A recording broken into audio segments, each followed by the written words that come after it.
मोहतरम नाज़रीन, DGISPR major general Babar Iftikhar ने कहा है कि भारत अफ़गान सरज़मीन को इस्तेमाल करके CPEC को निशाना बनाना चाहता है। CPEC को नुकसान पहुंचाने की हर भारतीय साजिश को नाकाम बनाएंगे। हम अफ़गान क़यादत से इस मसले पर बात करते रहते हैं। एक बाकायदा मैकेनिज़्म मौजूद है, जबकि हमारे चीनी पार्टनर CPEC मनसूबे की सिक्योरिटी इंतजाम से मुतमिन हैं।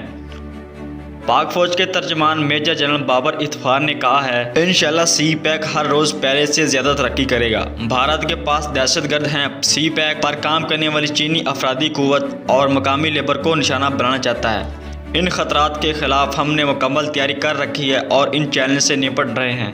मेजर जनरल बाबर इफ्तिखार ने मज़ीद कहा कि CPEC की सिक्योरिटी के लिए ख़ास तौर पर डिवीज़न फ़ोर्स तश्कील दी है। इसके अलावा 8 रेजिमेंट भी राहदारी की हिफाजत पर मामूर है। हमें खित्ते की सूरत-ए-हाल को नॉर्मलाइज़ करने की ज़रूरत है। वज़ीर-ए-आज़म ने कहा था कि भारत एक कदम आगे बढ़ाए, हम 2 बढ़ाएंगे। भारत की कोशिश रही है कि जद्दोजहद आज़ादी मकबूजा कश्मीर को नाम नहाद पाकिस्तानी मुदाखलत से जोड़े। उन्होंने मज़ीद कहा कि मकबूजा कश्मीर के अंदर जो कुछ होता, भारत हमेशा इसका इनकारी रहा। मकबूजा कश्मीर में मुकम्मल तौर पर खुद मुख्तारी जद्दोजहद आज़ादी है जो 70 साल से जारी है।